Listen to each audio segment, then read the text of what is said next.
अस्सलामुअलैकुम। सिराते मुस्तकीम चैनल में खुश आमदीद। मैं आपसे शेयर कर रहा हूँ जवाज़ात की जानिब से गैर मुल्कियों के लिए एक अहम एलामिया।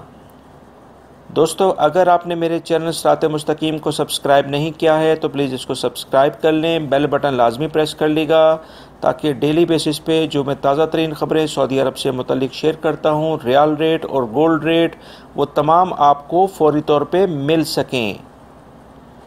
जवाज़ात ने तमाम गैर मुल्कियों को इत्तला देते हुए एलामिया जारी किया है कि वो तमाम लोग जो कि हज की तसरीह के लिए यानी इजाज़तनामा के लिए ऑनलाइन रजिस्ट्रेशन करवा चुके हैं और उन्होंने फ़ीस भी जमा करवा दी है, लेकिन किसी मजबूरी के तहत हज नहीं कर पाएंगे, तो इस सूरत में इन तमाम अफराद को 7 ज़िलहज तक अपने अबशर अकाउंट के ज़रिए तसरीह को लाजमी कैंसिल करवाना होगा।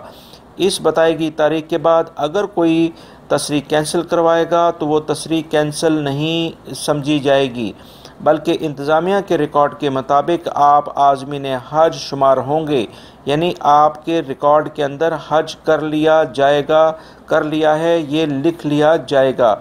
और इस तरह कवानीन के मुताबिक 5 साल तक दोबारा फ़रीज़ा हज अदा करने की इजाज़त नहीं होगी।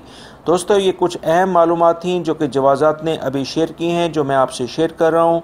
उम्मीद करता हूँ मेरी इस वीडियो को आप लाइक ज़रूर करेंगे और दूसरे दोस्तों से भी शेयर करेंगे ताकि वो तमाम लोग जो कि किसी मजबूरी के तहत हज नहीं कर पा रहे और उन्होंने फ़ीस भी जमा करा दी है, वो 7 ज़िलहज से पहले अपने अबशर अकाउंट के ज़रिए इस तसरीह को कैंसिल करवा रहे हैं ताकि आने वाले 5 साल तक उन पर दोबारा हज करने पर पाबंदी ना लग जाए।